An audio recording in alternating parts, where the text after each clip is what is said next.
안녕하세요. 네, 반갑습니다. 오늘 얘기는 선비들이 술을 어떻게 대했는가 하는 그 옛날 사람들의 모습을 좀 보고 우리가 마시는 술 문화, 술자리에 대해서 좀 반추해보는 그런 시간을 좀 갖고자 합니다. 요즘 사람들은 대부분 혼술을 두려워하죠.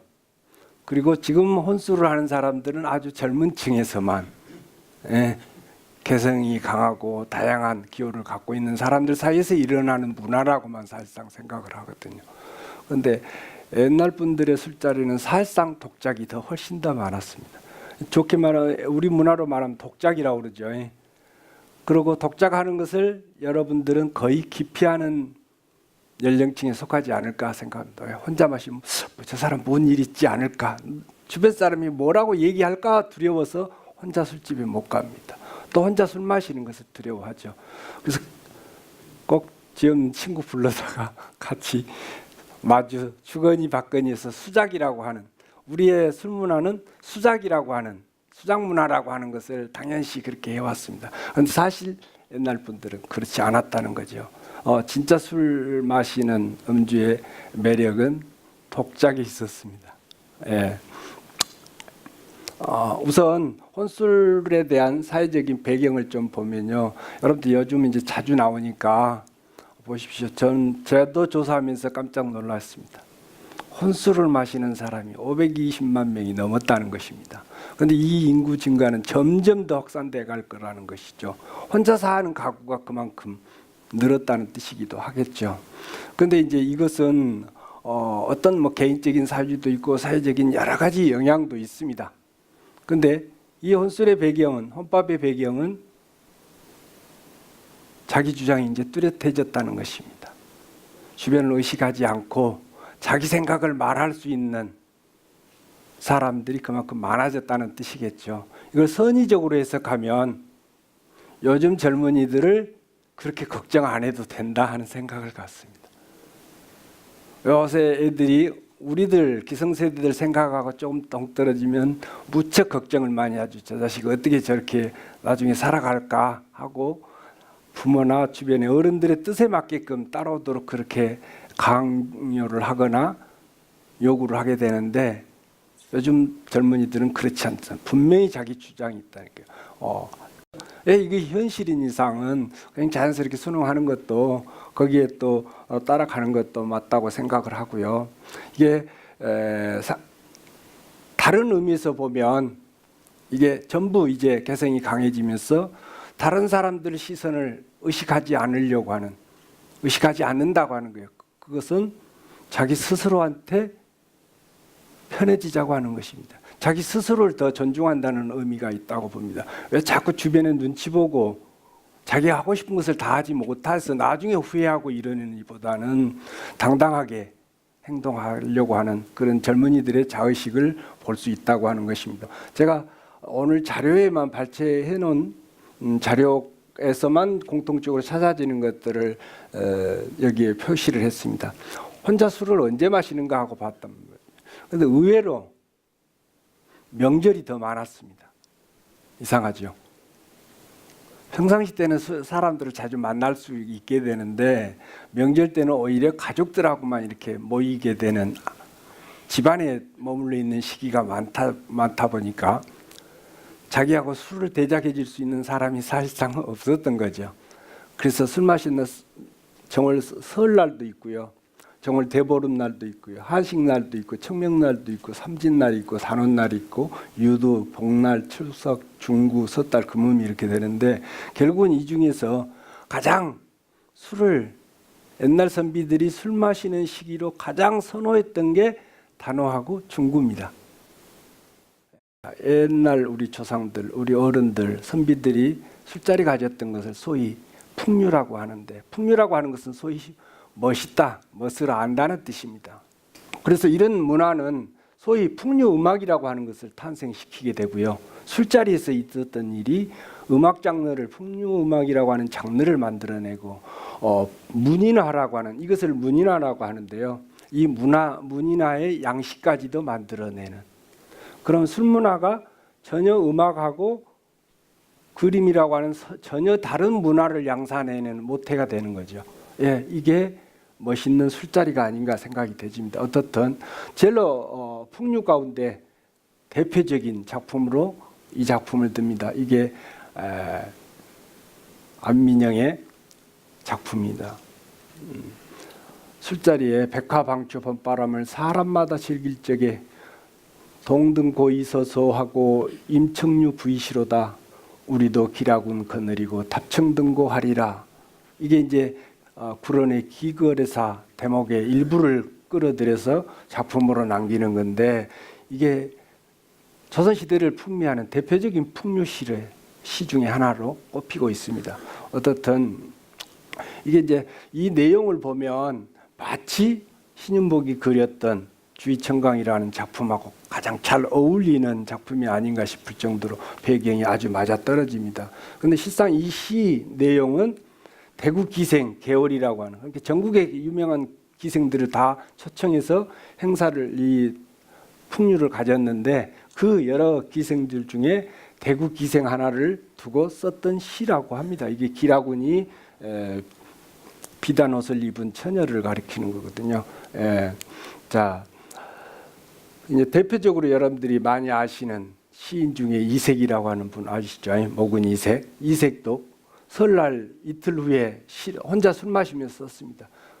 궁중에서 광록시 궁중의 관청입니다. 술 빚는 관청입니다. 궁중술을 하사하시어 이렇게 되는데 이 궁중술을 궁원이라고 그럽니다. 이게 임금이 마시는 술은 술주자를 뒤에 붙이는 게 아니고요. 원이라고 하는 것을 붙입니다. 그래서 궁원이라고 하면서 설날 이틀 뒤에 술 마셨다고 하는 것을 볼 수 있고요. 이제 아마 모구는 나중에 신지세력들에 의해서 밀려서 아마 관직에 오르지 말년에 오르지 못했던 것 같습니다. 그래서 그 과거를 회상하면서 조정에 나가지 못한 것에 대한 시가 이 모년 설 이틀 후라고 하는 작품으로 옮겨졌고요. 자, 그러면 이제 두 번째 홍세태라고 하는 이 사람은 중인 신분입니다. 중인 신분인데 이 시인이 이 그림을 작품을 남긴 건데 이 작품은 일본에 소장돼 있습니다. 일본 박물관에. 이 사람은 중인 신분이었음에도 불구하고 시인으로 역관으로 일본에 갔게 됐는데 그 일본의 고급 관리들 사이에 이 선물로 이 작품을 하나 주고 나오게 되는데 이게 명작으로 너무나 유명한 작품이 되어버립니다. 그래서 조선시대 때 중인 신분의 문화적인 역량이 이 정도나 되는데 보통 양반들 제대로 공부한 사대부나 묵객들의 수준은 얼마나 됐을까 하고 감탄했다고 해서 아주 조선의 그 사대부들 인지도를 아주 위상을 높였던 대표적인 사람인데 너무나 풍류를 좋아했지만 집안은 너무 돌보지 않아서 아주 말년에 운이 가난했 운명이 슬펐던 그런 사람 중에 한 사람입니다. 이제 청명절이었고요. 한식을 기다리는데 이규보 선생의 술입니다. 시입니다. 한식날 마셨던 술이 살구여다고 보리술입니다. 이게 행당맥락이라고 하는 거고요.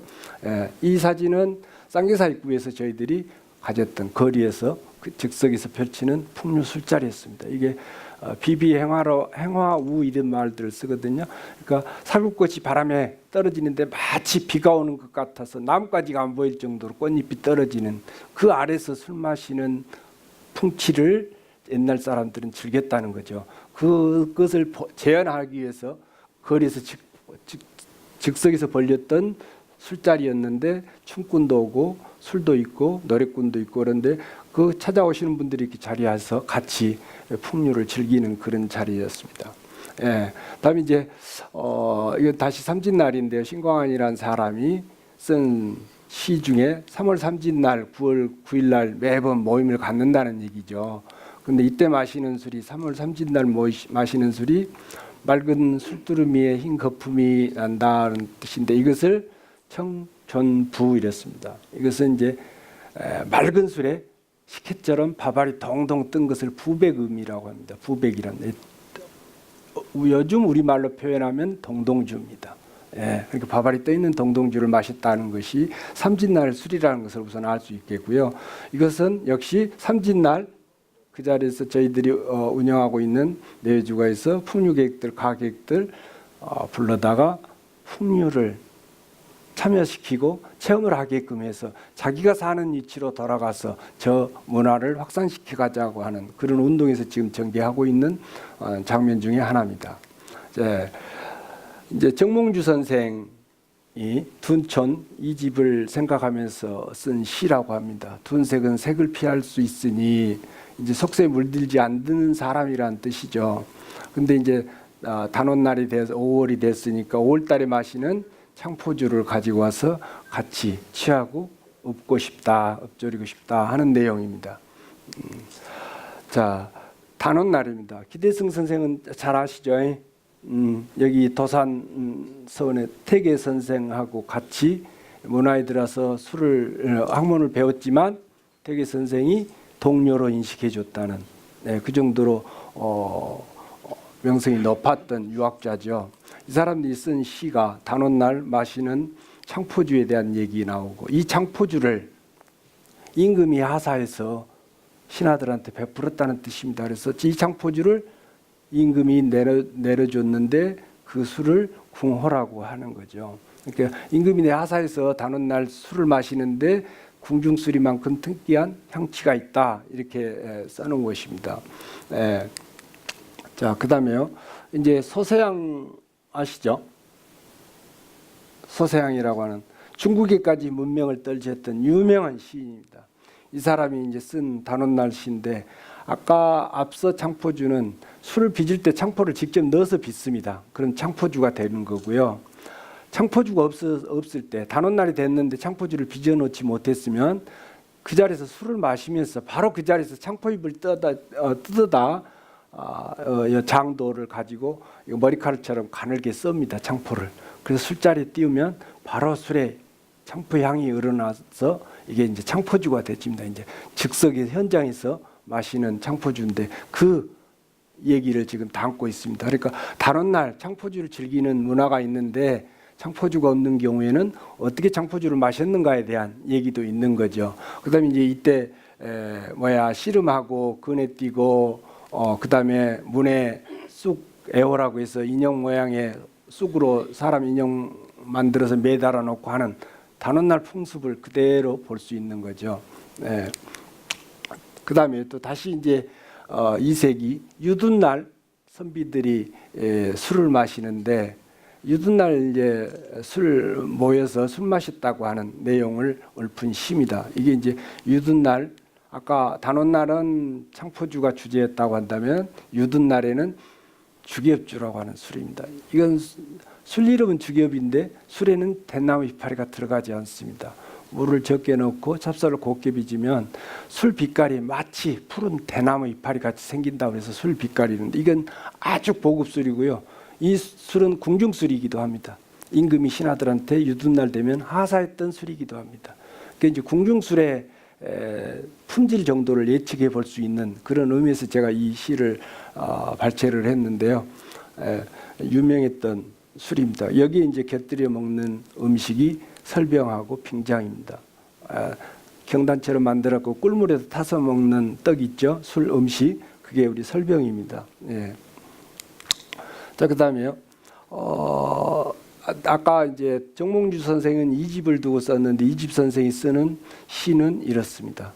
유둔날 소년 시절 개음풍류라고 해서 술을 지나치게 마시는 것을 경계하고 술자리 예절을 철저하게 지키는 그런 문화를 계음이라고 그럽니다. 경계할 때서 제기기자 써서 그래서 술 마시는 문화가 있는데 이게 이제 흐르는 물에 잔 띄워 마시는 그래서 이렇게 포석적 같은 얘기 들어보셨죠? 이게 전부 유상곡수입니다. 곡수연입니다.